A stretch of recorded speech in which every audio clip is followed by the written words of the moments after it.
ಓಂ ಶಾಂತಿ. ಮಧುರಾತಿ ಮಧುರ ಶಿವ ಪರಮಾತ್ಮ ತಂದೆಯ ಮಧುರ ಮಹಾವಾಕ್ಯವನ್ನು ಕೇಳೋಣ. ಇಂದಿನ ಮುರಳಿಯ ದಿನಾಂಕವಾಗಿದೆ 9/1/2026. ಪ್ರಾತಃ ಮುರಳಿ ಬಾಪ್ತಾದ ಮಧುಬನ್. ಮಧುರ ಮಕ್ಕಳೇ, ಗ್ರೇಟ್ ಗ್ರೇಟ್ ಗ್ರ್ಯಾಂಡ್ ಫಾದರ್ ಅರ್ಥಾತ್ ಸರ್ವ ಧರ್ಮ ಪಿತರಿಗೂ ಆದಿಪಿತನು ಪ್ರಜಾಪಿತ ಬ್ರಹ್ಮನಾಗಿದ್ದಾರೆ. ಇವರ ಕರ್ತವ್ಯವನ್ನು ನೀವು ಮಕ್ಕಳೇ ತಿಳಿದುಕೊಂಡಿದ್ದೀರಿ. ಪ್ರಶ್ನೆಯಾಗಿದೆ, ಕರ್ಮಗಳನ್ನು ಶ್ರೇಷ್ಠ ಮಾಡಿಕೊಳ್ಳುವ ಯುಕ್ತಿ ಏನಾಗಿದೆ?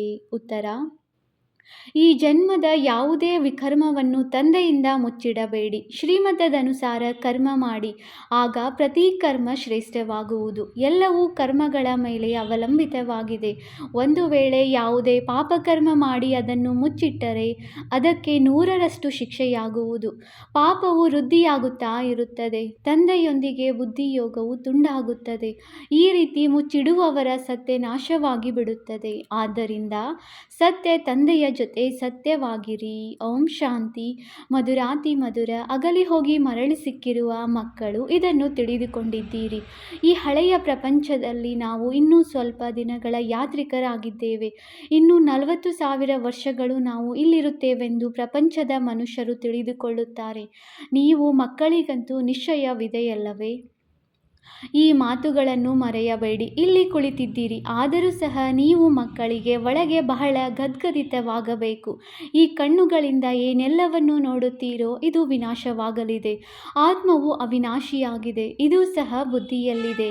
ನಾವಾತ್ಮರು ಪೂರ್ಣ 84 ಜನ್ಮಗಳನ್ನು ತೆಗೆದುಕೊಂಡಿದ್ದೇವೆ. ಈಗ ಕರೆದುಕೊಂಡು ಹೋಗಲು ತಂದೆಯು ಬಂದಿದ್ದಾರೆ. ಯಾವಾಗ ಹಳೆಯ ಪ್ರಪಂಚವು ಮುಕ್ತಾಯವಾಗುವುದೋ ಆಗ ಹೊಸ ಪ್ರಪಂಚವನ್ನಾಗಿ ಮಾಡಲು ತಂದೆಯು ಬರುತ್ತಾರೆ. ಹೊಸ ಪ್ರಪಂಚದಿಂದ ಹಳೆಯದು, ಮತ್ತೆ ಹಳೆಯದರಿಂದ ಹೊಸ ಪ್ರಪಂಚ. ಈ ಚಕ್ರದ ಜ್ಞಾನವು ನಿಮ್ಮ ಬುದ್ಧಿಯಲ್ಲಿದೆ. ನಾವು ಅನೇಕ ಬಾರಿ ಈ ಚಕ್ರವನ್ನು ಸುತ್ತಿದ್ದೇವೆ. ಈಗ ಈ ಚಕ್ರವು ಪೂರ್ಣವಾಗುತ್ತದೆ. ಮತ್ತೆ ಹೊಸ ಪ್ರಪಂಚದಲ್ಲಿ ನಾವು ಕೆಲವರೇ ದೇವತೆಗಳಿರುತ್ತೇವೆ, ಮನುಷ್ಯರು ಇರುವುದಿಲ್ಲ. ನಾವೀಗ ಮನುಷ್ಯರಿಂದ ದೇವತೆಗಳಾಗುತ್ತಿದ್ದೇವೆ. ಇದಂತೂ ಪಕ್ಕಾ ನಿಶ್ಚಯವಿದೆಯಲ್ಲವೇ? ಬಾಕಿ ಎಲ್ಲವೂ ಕರ್ಮಗಳ ಮೇಲೆ ಅವಲಂಬಿಸಿದೆ. ಮನುಷ್ಯರು ಉಲ್ಟಾ ಕರ್ಮ ಮಾಡಿದರೆ ಅದು ಒಳಗೆ ಅವಶ್ಯವಾಗಿ ತಿನ್ನುತ್ತದೆ. ಆದ್ದರಿಂದ ತಂದೆಯು ಕೇಳುತ್ತಾರೆ, ಈ ಜನ್ಮದಲ್ಲಿ ಅಂತಹ ಯಾವುದೇ ಪಾಪವನ್ನಂತೂ ಮಾಡಲಿಲ್ಲವೇ? ಇದು ಚೀಚಿ ರಾವಣ ರಾಜ್ಯವಾಗಿದೆ. ಇದನ್ನು ಸಹ ನೀವು ತಿಳಿದುಕೊಂಡಿದ್ದೀರಿ. ರಾವಣ ಯಾವ ವಸ್ತುವಿನ ಹೆಸರಾಗಿದೆ ಎಂಬುದು ಪ್ರಪಂಚಕ್ಕೆ ಗೊತ್ತಿಲ್ಲ. ರಾಮರಾಜ್ಯ ಬೇಕೆಂದು ಬಾಪೂಜಿಯು ಹೇಳುತ್ತಿದ್ದರು, ಆದರೆ ಅರ್ಥವನ್ನು ತಿಳಿದುಕೊಂಡಿರಲಿಲ್ಲ. ರಾಮರಾಜ್ಯವು ಯಾವ ಪ್ರಕಾರದಲ್ಲಿರುತ್ತದೆ ಎಂಬುದನ್ನು ಈಗ ಬೇಹದ್ದಿನ ತಂದೆಯು ತಿಳಿಸುತ್ತಾರೆ. ಇದಂತೂ ಕಗ್ಗತ್ತಲೆಯ ಪ್ರಪಂಚವಾಗಿದೆ. ಈಗ ಬೇಹದ್ದಿನ ತಂದೆಯು ಮಕ್ಕಳಿಗೆ ಆಸ್ತಿಯನ್ನು ಕೊಡುತ್ತಿದ್ದಾರೆ. ನೀವೀಗ ಭಕ್ತಿ ಮಾಡುವುದಿಲ್ಲ. ಈಗ ತಂದೆಯ ಕೈ ಸಿಕ್ಕಿದೆ. ತಂದೆಯ ಆಶ್ರಯವಿಲ್ಲದೆ ನೀವು ವಿಷಯ ವೈತರಣಿ ನದಿಯಲ್ಲಿ ಮುಳುಗುತ್ತಿದ್ದೀರಿ. ಅರ್ಧಕಲ್ಪ ಭಕ್ತಿ ಇರುತ್ತದೆ. ಜ್ಞಾನವು ಸಿಕ್ಕಿದಾಗ ನೀವು ಹೊಸ ಪ್ರಪಂಚ ಸತ್ಯಯುಗದಲ್ಲಿ ಹೊರಟು ಹೋಗುತ್ತೀರಿ. ನೀವು ಮಕ್ಕಳಿಗೆ ಈ ನಿಶ್ಚಯವಿದೆ, ನಾವು ತಂದೆಯನ್ನು ನೆನಪು ಮಾಡುತ್ತಾ ಮಾಡುತ್ತಾ ಪವಿತ್ರರಾಗಿ ಬಿಡುತ್ತೇವೆ ಮತ್ತು ಪವಿತ್ರ ಪ್ರಪಂಚದಲ್ಲಿ ಬರುತ್ತೇವೆ. ಈ ಜ್ಞಾನವೂ ಸಹ ಈಗ ಪುರುಷೋತ್ತಮ ಸಂಗಮ ಯುಗದಲ್ಲಿ ನಿಮಗೆ ಸಿಗುತ್ತದೆ. ಇದು ಪುರುಷೋತ್ತಮ ಸಂಗಮ ಯುಗವಾಗಿದೆ. ನೀವೀಗ ಪತಿತರಿಂದ ಪಾವನರು, ಮುಳ್ಳುಗಳಿಂದ ಹೂಗಳಾಗುತ್ತಿದ್ದೀರಿ. ಯಾರು ಮಾಡುತ್ತಿದ್ದಾರೆ? ತಂದೆಯನ್ನು ಅರಿತಿದ್ದೀರಿ. ಅವರು ನಾವಾತ್ಮರ ಬೇಹದ್ದಿನ ತಂದೆಯಾಗಿದ್ದಾರೆ. ಲೌಕಿಕ ತಂದೆಗೆ ಬೇಹದ್ದಿನ ತಂದೆ ಎಂದು ಹೇಳುವುದಿಲ್ಲ. ಪಾರಲೌಕಿಕ ತಂದೆಯು ಆತ್ಮಗಳ ಲೆಕ್ಕದಿಂದ ಎಲ್ಲರ ತಂದೆಯಾಗಿದ್ದಾರೆ. ಮತ್ತೆ ಬ್ರಹ್ಮರವರ ಪರಿಚಯವೂ ಬೇಕಲ್ಲವೇ? ನೀವು ಮಕ್ಕಳೀಗ ಎಲ್ಲರ ಕರ್ತವ್ಯವನ್ನು ಅರಿತುಕೊಂಡಿದ್ದೀರಿ. ವಿಷ್ಣುವಿನ ಕರ್ತವ್ಯವನ್ನು ಅರಿತಿದ್ದೀರಿ. ವಿಷ್ಣು ಎಷ್ಟು ಶೃಂಗರಿಸಲ್ಪಟ್ಟಿದ್ದಾರೆ. ಸ್ವರ್ಗದ ಮಾಲೀಕನಲ್ಲವೇ? ಈ ಶೃಂಗಾರವು ಸಂಗಮ ಯುಗದ್ದು ಎಂದೇ ಹೇಳಬಹುದು. ಮೂಲವತನ, ಸೂಕ್ಷ್ಮವತನ, ಸ್ಥೂಲವತನ ಇವೆಲ್ಲವೂ ಸಂಗಮದಲ್ಲಿಯೇ ಬರುತ್ತದೆಯಲ್ಲವೇ? ತಂದೆಯು ತಿಳಿಸುತ್ತಾರೆ, ಹಳೆಯ ಪ್ರಪಂಚ ಮತ್ತು ಹೊಸ ಪ್ರಪಂಚದ ನಡುವಿನ ಇದು ಸಂಗಮ ಯುಗವಾಗಿದೆ. ಹೇ ಪತಿತ ಪಾವನ, ಬನ್ನಿ ಎಂದು ಕರೆಯುತ್ತಾರೆ. ಪಾವನ ಪ್ರಪಂಚವು ಹೊಸ ಪ್ರಪಂಚ ಮತ್ತು ಪತಿತ ಪ್ರಪಂಚವು ಹಳೆಯ ಪ್ರಪಂಚವಾಗಿದೆ. ಇದನ್ನು ಸಹ ತಿಳಿದುಕೊಂಡಿದ್ದೀರಿ. ಬೇಹದ್ದಿನ ತಂದೆಯದು ಸಹ ಈಗ ಪಾತ್ರವಿದೆ. ರಚಯಿತ ನಿರ್ದೇಶಕನಾಗಿದ್ದಾರಲ್ಲವೇ? ಎಲ್ಲರೂ ಅವರನ್ನು ನಂಬುತ್ತಾರೆ ಅಂದ ಮೇಲೆ ಅವಶ್ಯವಾಗಿ ಅವರದು ಏನೋ ಕರ್ತವ್ಯವು ಇರಬೇಕಲ್ಲವೇ? ಅವರಿಗೆ ವ್ಯಕ್ತಿ ಎಂದು ಹೇಳಲಾಗುವುದಿಲ್ಲ, ಏಕೆಂದರೆ ಅವರಿಗೆ ಶರೀರವಿಲ್ಲ. ಉಳಿದೆಲ್ಲರಿಗೆ ಮನುಷ್ಯರು ಅಥವಾ ದೇವತೆಗಳೆಂದು ಹೇಳುತ್ತಾರೆ. ಶಿವ ತಂದೆಗೆ ಮನುಷ್ಯನೆಂದಾಗಲಿ ದೇವತೆಯೆಂದಾಗಲಿ ಹೇಳುವುದಿಲ್ಲ, ಏಕೆಂದರೆ ಅವರಿಗೆ ಶರೀರವೇ ಇಲ್ಲ. ಇದನ್ನು ಸ್ವಲ್ಪ ಸಮಯಕ್ಕಾಗಿ ತೆಗೆದುಕೊಂಡಿದ್ದಾರೆ. ತಿಳಿಸುತ್ತಾರೆ, ಮಧುರಾತಿ ಮಧುರ ಮಕ್ಕಳೇ, ನಾನು ಶರೀರವಿಲ್ಲದೆ ರಾಜಯೋಗವನ್ನು ಹೇಗೆ ಕಲಿಸಲಿ? ನನ್ನನ್ನು ಮನುಷ್ಯರು ಕಲ್ಲು ಮುಳ್ಳಿನಲ್ಲಿದ್ದಾರೆಂದು ಹೇಳಿಬಿಟ್ಟಿದ್ದಾರೆ. ಆದರೆ ಈಗಂತೂ ನೀವು ಮಕ್ಕಳು ನಾನು ಹೇಗೆ ಬರುತ್ತೇನೆ ಎಂಬುದನ್ನು ತಿಳಿದುಕೊಂಡಿದ್ದೀರಿ.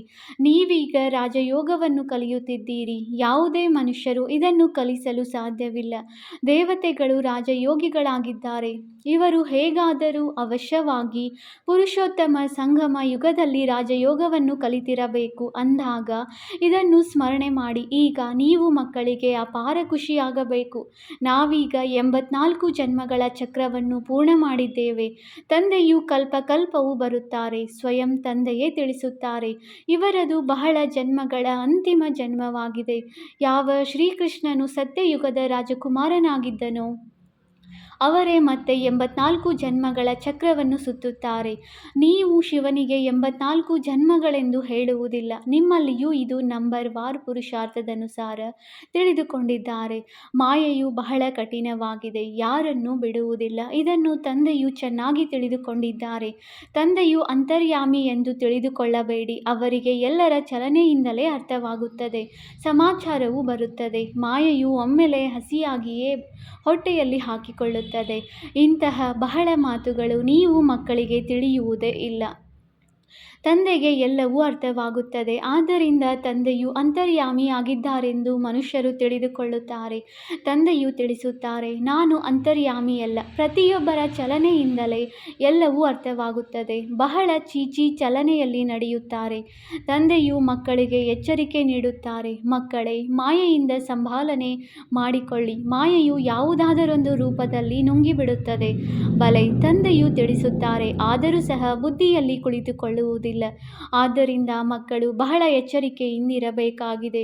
ಕಾಮ ಮಹಾಶತ್ರುವಾಗಿದೆ. ನಾವು ವಿಕಾರದಲ್ಲಿ ಹೋಗಿದ್ದೇವೆ ಎಂಬುದು ಸಹ ಗೊತ್ತಾಗುವುದಿಲ್ಲ. ಆದ್ದರಿಂದ ತಂದೆಯು ತಿಳಿಸುತ್ತಾರೆ, ಯಾವುದೇ ತಪ್ಪುಗಳು ಆಗುತ್ತವೆ ಎಂದರೆ ಮುಚ್ಚಿಡಬೇಡಿ, ಸ್ಪಷ್ಟವಾಗಿ ತಿಳಿಸಿ. ಇಲ್ಲದಿದ್ದರೆ 100ರಷ್ಟು ಪಾಪವಾಗಿ ಬಿಡುವುದು.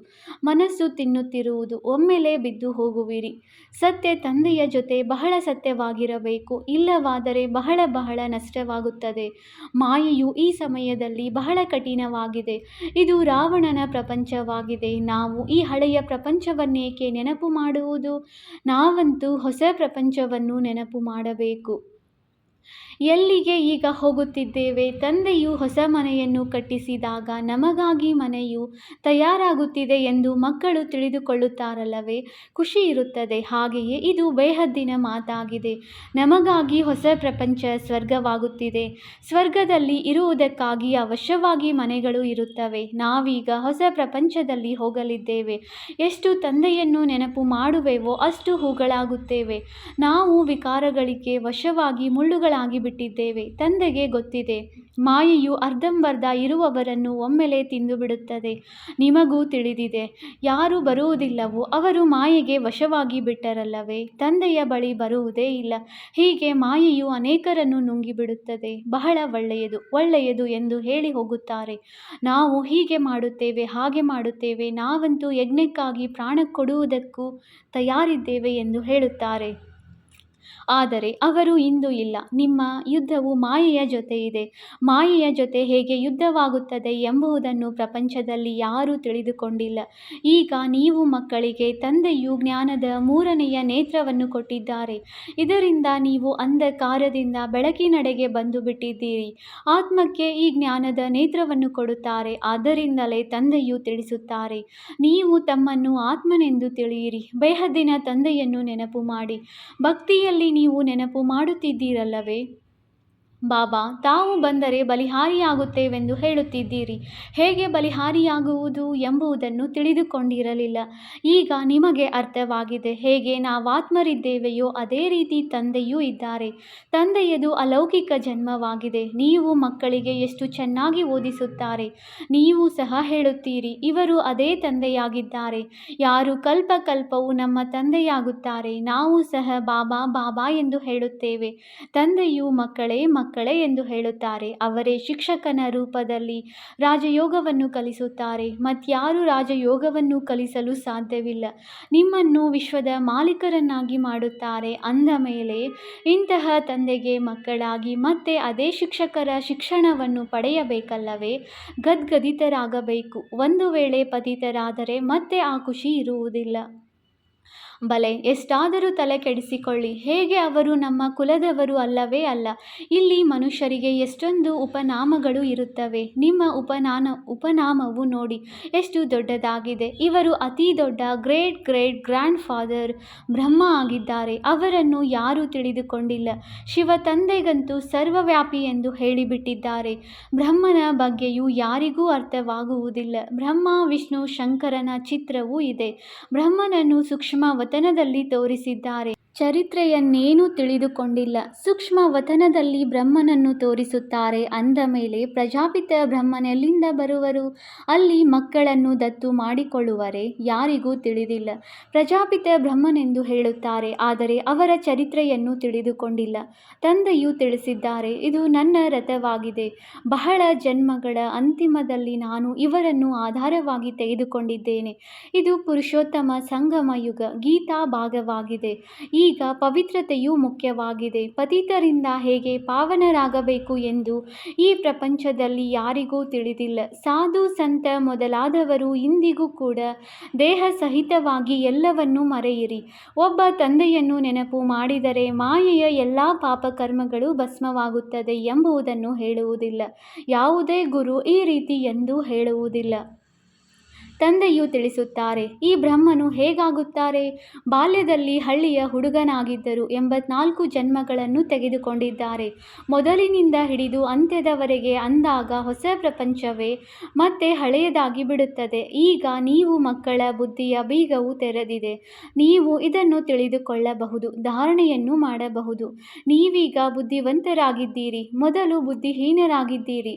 ಈ ಲಕ್ಷ್ಮೀನಾರಾಯಣರು ಬುದ್ಧಿವಂತರಾಗಿದ್ದಾರೆ ಮತ್ತು ಇಲ್ಲಿನವರು ಬುದ್ಧಿಹೀನರಾಗಿದ್ದಾರೆ. ಮುಂದೆ ನೋಡಿ, ಇವರು ಸ್ವರ್ಗದ ಮಾಲೀಕರಲ್ಲವೇ? ಕೃಷ್ಣನು ಸ್ವರ್ಗದ ಮಾಲೀಕನಾಗಿದ್ದನು. ಮತ್ತೆ ಈಗ ಅಂತಿಮ ಜನ್ಮದಲ್ಲಿ ಸಾಧಾರಣ ವ್ಯಕ್ತಿಯಾಗಿದ್ದಾರೆ. ನೀವು ಮಕ್ಕಳು ಇದನ್ನು ಧಾರಣೆ ಮಾಡಿ ಖಂಡಿತ ಪವಿತ್ರರಾಗಬೇಕಾಗಿದೆ.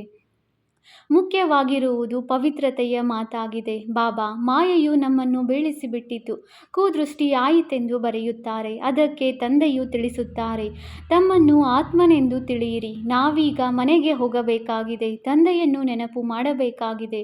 ಸ್ವಲ್ಪ ಸಮಯಕ್ಕಾಗಿ ಶರೀರ ನಿರ್ವಹಣೆಗಾಗಿ ಕರ್ಮ ಮಾಡಿ ಮತ್ತೆ ನಾವು ಹೊರಟು ಹೋಗುತ್ತೇವೆ. ಇವು ಹಳೆಯ ಪ್ರಪಂಚದ ವಿನಾಶಕ್ಕಾಗಿಯೇ ಯುದ್ಧವಾಗುತ್ತದೆ. ಅದು ಹೇಗಾಗುತ್ತದೆ ಎಂಬುದನ್ನು ಸಹ ನೀವು ನೋಡುವಿರಿ. ಬುದ್ಧಿಯಿಂದ ತಿಳಿದುಕೊಳ್ಳುತ್ತೀರಿ. ನಾವು ದೇವತೆಗಳಾಗುತ್ತೇವೆಂದರೆ ನಮಗೆ ಹೊಸ ಪ್ರಪಂಚವೂ ಬೇಕು. ಆದ್ದರಿಂದ ವಿನಾಶ ಖಂಡಿತ ಆಗುವುದು. ನಾವು ಶ್ರೀಮತದನುಸಾರ ನಮ್ಮ ಹೊಸ ಪ್ರಪಂಚವನ್ನು ಸ್ಥಾಪನೆ ಮಾಡುತ್ತಿದ್ದೇವೆ. ತಂದೆಯು ತಿಳಿಸುತ್ತಾರೆ, ನಾನು ನಿಮ್ಮ ಸೇವೆಯಲ್ಲಿ ಉಪಸ್ಥಿತನಾಗುತ್ತೇನೆ. ನೀವೇ ಒತ್ತಾಯ ಮಾಡಿದಿರಿ, ನಾವು ಪತಿತರನ್ನು ಪಾವನ ಮಾಡಲು ಬನ್ನಿ ಎಂದು. ಈಗ ನಿಮ್ಮ ಕೂಗಿಗೆ ಓಗೊಟ್ಟು ಬಂದಿದ್ದೇನೆ. ನಿಮಗೆ ಬಹಳ ಸಹಜ ಮಾರ್ಗವನ್ನು ತಿಳಿಸುತ್ತೇನೆ. ಮನ್ಮನಾಭವ ಭಗವಾನ್ ವಾಚ್ ಇದೆಯಲ್ಲವೇ? ಆದರೆ ಅದರಲ್ಲಿ ಕೇವಲ ಕೃಷ್ಣನ ಹೆಸರನ್ನು ಹಾಕಿದ್ದಾರೆ. ತಂದೆಯ ನಂತರ ಕೃಷ್ಣನಾಗಿದ್ದಾನೆ. ಇವರು ಪರಮಧಾಮದ ಮಾಲೀಕರು. ಕೃಷ್ಣನು ವಿಶ್ವದ ಮಾಲೀಕನಾಗಿದ್ದಾನೆ. ಸೂಕ್ಷ್ಮ ವತನದಲ್ಲಂತೂ ಏನೂ ಆಗುವುದಿಲ್ಲ. ಎಲ್ಲರಿಗಿಂತ ನಂಬರ್ 1 ಶ್ರೀಕೃಷ್ಣನಾಗಿದ್ದಾನೆ. ಅವನನ್ನು ಬಹಳ ಪ್ರೀತಿ ಮಾಡುತ್ತಾರೆ. ಉಳಿದವರಂತೂ ನಂತರದಲ್ಲಿ ಬಂದಿದ್ದಾರೆ. ಎಲ್ಲರೂ ಸ್ವರ್ಗದಲ್ಲಿ ಹೋಗಲು ಸಾಧ್ಯವಿಲ್ಲ. ಮಧುರಾತಿ ಮಧುರ ಮಕ್ಕಳಿಗೆ ಅಪಾರ ಖುಷಿ ಇರಬೇಕು. ಇಲ್ಲಿ ಕೃತಕ ಖುಷಿಯೂ ನಡೆಯುವುದಿಲ್ಲ. ಹೊರಗಿನಿಂದ ಭಿನ್ನ ಭಿನ್ನ ಪ್ರಕಾರದ ಮಕ್ಕಳು ಬರುತ್ತಿದ್ದರು ಎಂದು ಪವಿತ್ರರಾಗಿರುವುದೇ ಇಲ್ಲ. ತಂದೆಯು ತಿಳಿಸುತ್ತಿದ್ದರು, ವಿಕಾರದಲ್ಲಿ ಹೋಗುತ್ತೀರೆಂದರೆ ಮತ್ತೇಕೆ ಬರುತ್ತೀರಿ ಎಂದು. ಅದಕ್ಕೆ ಅವರು, ಏನು ಮಾಡುವುದು, ನನಗೆ ಇರಲು ಆಗುವುದಿಲ್ಲ, ಪ್ರತಿನಿತ್ಯವೂ ಬರುತ್ತೇನೆ. ಬಹುಶಃ ಯಾವಾಗಲಾದರೂ ಅಂತಹ ಬಾಣವು ನಾಟಿ ಬಿಡುವುದೇನೋ, ತಾವಲ್ಲದೆ ಇನ್ಯಾರು ಸದ್ಗತಿ ಮಾಡುತ್ತಾರೆಂದು ಹೇಳುತ್ತಿದ್ದರು. ಬಂದು ಕುಳಿತು ಬಿಡುತ್ತಿದ್ದರು. ಮಾಯೆಯು ಬಹಳ ಪ್ರಬಲವಾಗಿದೆ. ತಂದೆಯು ನಮ್ಮನ್ನು ಪತಿತರಿಂದ ಪಾವನ ಹೂಗಳನ್ನಾಗಿ ಮಾಡುತ್ತಾರೆ ಎಂಬುದು ನಿಶ್ಚಯವೂ ಇದೆ. ಆದರೆ ಏನು ಮಾಡುವುದು, ಸತ್ಯವನ್ನು ಹೇಳುತ್ತಿದ್ದರು. ಈಗ ಅವರು ಸುಧಾರಣೆಯಾಗಿರಬೇಕು. ಇವರ ಮೂಲಕವೇ ನಾನು ಸುಧಾರಣೆಯಾಗುತ್ತೇನೆಂದು ಅವರಿಗೆ ಈ ನಿಶ್ಚಯವೂ ಇತ್ತು. ಈ ಸಮಯದಲ್ಲಿ ಎಷ್ಟೊಂದು ಮಂದಿ ಪಾತ್ರಧಾರಿಗಳಿದ್ದಾರೆ. ಒಬ್ಬರ ಮುಖ ಲಕ್ಷಣಗಳು ಇನ್ನೊಬ್ಬರಿಗೆ ಹೋಲುವುದಿಲ್ಲ. ಮತ್ತೆ ಕಲ್ಪದ ನಂತರ ಅದೇ ಮುಖ ಲಕ್ಷಣಗಳಿಂದ ಪಾತ್ರವನ್ನು ಪುನರಾವರ್ತಿಸುತ್ತೀರಿ. ಆತ್ಮಗಳೆಲ್ಲರೂ ನಿಗದಿತವಾಗಿದ್ದಾರಲ್ಲವೇ. ಎಲ್ಲ ಪಾತ್ರಧಾರಿಗಳು ಬಹಳ ನಿಖರವಾಗಿ ಪಾತ್ರವನ್ನು ಅಭಿನಯಿಸುತ್ತಾ ಇರುತ್ತಾರೆ. ಸ್ವಲ್ಪವೂ ಅಂತರವಾಗಲು ಸಾಧ್ಯವಿಲ್ಲ. ಎಲ್ಲ ಆತ್ಮರು ಅವಿನಾಶಿಯಾಗಿದ್ದೀರಿ. ಅವರಲ್ಲಿ ಅವಿನಾಶಿ ಪಾತ್ರವು ನಿಗದಿಯಾಗಿದೆ. ಎಷ್ಟೊಂದು ತಿಳಿಸುವ ಮಾತುಗಳಾಗಿವೆ. ಮಕ್ಕಳಿಗೆ ಎಷ್ಟೊಂದು ತಿಳಿಸುತ್ತೇನೆ, ಆದರೂ ಮರೆತು ಹೋಗುತ್ತಾರೆ. ಮತ್ತೆ ಅನ್ಯರಿಗೆ ತಿಳಿಸಲು ಆಗುವುದಿಲ್ಲ. ಇದು ಸಹ ಡ್ರಾಮಾದಲ್ಲಿ ಆಗುವುದಿದೆ. ಪ್ರತಿಕಲ್ಪ ರಾಜಧಾನಿಯಂತೂ ಸ್ಥಾಪನೆಯಾಗಲೇಬೇಕಾಗಿದೆ. ಸತ್ಯ ಯುಗದಲ್ಲಿ ಕೆಲವರೇ ಬರುತ್ತಾರೆ, ಅದರಲ್ಲಿಯೂ ನಂಬರ್ ವಾರ್. ಇಲ್ಲಿಯೂ ನಂಬರ್ ವಾರ್ ಇದ್ದೀರಲ್ಲವೇ. ಒಬ್ಬರ ಪಾತ್ರವು ಒಬ್ಬರಿಗೆ ಗೊತ್ತು, ಮತ್ಯಾರಿಗೂ ತಿಳಿಯುವುದಿಲ್ಲ. ಒಳ್ಳೆಯದು. ಮಧುರಾತಿ ಮಧುರ ಅಗಲಿ ಹೋಗಿ ಮರಳಿ ಸಿಕ್ಕಿರುವ ಮಕ್ಕಳ ಪ್ರತಿ ಮಾತಾಪಿತೆ ಬಾಪ್ದಾದಾರವರ ನೆನಪು, ಪ್ರೀತಿ ಹಾಗೂ ಸುಪ್ರಭಾತ. ಆತ್ಮಿಕ ಮಕ್ಕಳಿಗೆ ಆತ್ಮಿಕ ತಂದೆಯ ನಮಸ್ತೆ. ನಾವು ಆತ್ಮಿಕ ಮಕ್ಕಳಿಂದ ಆತ್ಮಿಕ ತಂದೆಗೆ ನೆನಪು, ಪ್ರೀತಿ ಹಾಗೂ ನಮಸ್ತೆ ನಮಸ್ತೆ ನಮಸ್ತೆ. ಧಾರಣೆಗಾಗಿ ಮುಖ್ಯ ಸಾರ. Point number 1. ಸತ್ಯ ತಂದೆಯ ಜೊತೆ ಸದಾ ಸತ್ಯವಾಗಿರಬೇಕಾಗಿದೆ. ತಂದೆಯ ಮೇಲೆ ಸಂಪೂರ್ಣ ಬಲಿಹಾರಿಯಾಗಬೇಕಾಗಿದೆ. Point number 2. ಜ್ಞಾನವನ್ನು ಧಾರಣೆ ಮಾಡಿ ಬುದ್ಧಿವಂತರಾಗಬೇಕು. ಅಂತರಾಳದಿಂದ ಜಿಗರಿ ಖುಷಿಯಲ್ಲಿರಬೇಕಾಗಿದೆ. ಶ್ರೀಮತಕ್ಕೆ ವಿರುದ್ಧವಾಗಿ ಯಾವುದೇ ಕೆಲಸವನ್ನು ಮಾಡಿ ಖುಷಿಯನ್ನು ಕಳೆದುಕೊಳ್ಳಬಾರದು. ವರದಾನ. ಡ್ರಾಮಾದ ಪ್ರತಿಯೊಂದು ಜ್ಞಾನರತ್ನಗಳ ಅನುಭವದ ಮೂಲಕ ಸದಾ ಸಾಕ್ಷಿತನದ ಸ್ಥಿತಿಯಲ್ಲಿ ಇರುವಂತಹ ಅಚಲ ಅಡೋಲ ಭವ. ಯಾರು ಡ್ರಾಮಾದ ಮಾತಿನಲ್ಲಿ ಅನುಭವಿಯಾಗಿದ್ದಾರೆಯೋ ಅವರು ಸದಾ ಸಾಕ್ಷಿತನ ಸ್ಥಿತಿಯಲ್ಲಿ ಸ್ಥಿತರಾಗಿದ್ದು ಏಕರಸ ಹಾಗೂ ಅಚಲ ಅಡೋಲ ಸ್ಥಿತಿಯ ಅನುಭವವನ್ನು ಮಾಡುತ್ತಾರೆ. ಡ್ರಾಮಾದ ಮಾತಿನ ಅನುಭವಿ ಆತ್ಮನೆಂದಿಗೂ ಕೆಡುಕಿನಲ್ಲಿಯೂ ಕೆಡುಕನ್ನು ನೋಡದೆ ಒಳಿತನ್ನೇ ನೋಡುವನು. ಅರ್ಥಾತ್ ಸ್ವಕಲ್ಯಾಣದ ಮಾರ್ಗವು ಕಾಣಿಸುವುದು. ಅಕಲ್ಯಾಣದ ಖಾತೆಯು ಸಮಾಪ್ತಿಯಾಯಿತು. ಕಲ್ಯಾಣಕಾರಿ ತಂದೆಯ ಮಕ್ಕಳಾಗಿದ್ದೇವೆ. ಇದು ಕಲ್ಯಾಣಕಾರಿ ಯುಗವಾಗಿದೆ ಎಂಬ ಈ ಜ್ಞಾನ ಹಾಗೂ ಅನುಭವ ಅಧಿಕಾರದಿಂದ ಅಚಲ ಅಡೋಲರಾಗಿರಿ. ಸ್ಲೋಗನ್. ಯಾರು ಸಮಯವನ್ನು ಅಮೂಲ್ಯವೆಂದು ತಿಳಿದುಕೊಂಡು ಸಫಲ ಮಾಡುವರು ಅವರು ಸಮಯದಲ್ಲಿ ಮೋಸಕ್ಕೊಳಗಾಗುವುದಿಲ್ಲ. ಅವ್ಯಕ್ತ ಸೂಚನೆ. ಈ ಅವ್ಯಕ್ತ ಮಾಸದಲ್ಲಿ ಬಂಧನ ಮುಕ್ತರಾಗಿ ಜೀವನ್ಮುಕ್ತ ಸ್ಥಿತಿಯ ಅನುಭವ ಮಾಡಿರಿ. ಜ್ಞಾನ ಖಜಾನೆಯ ಮೂಲಕ ಈಗಲೇ ಮುಕ್ತಿ, ಜೀವನ್ಮುಕ್ತಿಯ ಅನುಭವ ಮಾಡಬೇಕಾಗಿದೆ. ಯಾವುದೇ ದುಃಖ, ಅಶಾಂತಿಯ ಕಾರಣವಾಗಿರುವ ವಿಕಾರಗಳಿಂದ ಸಂಪೂರ್ಣ ಮುಕ್ತರಾಗಬೇಕು. ಒಂದು ವೇಳೆ ವಿಕಾರಗಳು ಬರುತ್ತಿದ್ದರೂ ಸಹ ವಿಜಯಿಯಾಗಬೇಕು. ಸೋಲನ್ನು ಸ್ವೀಕರಿಸಬಾರದು. ಅನೇಕ ವ್ಯರ್ಥ ಸಂಕಲ್ಪಗಳು, ಅನೇಕ ವ್ಯರ್ಥ ವಿಕಲ್ಪಗಳು, ವ್ಯರ್ಥ ವಿಕರ್ಮಗಳಿಂದ ಮುಕ್ತರಾಗುವುದು ಇದೇ ಜೀವನ್ಮುಕ್ತ ಸ್ಥಿತಿ. ಓಂ ಶಾಂತಿ.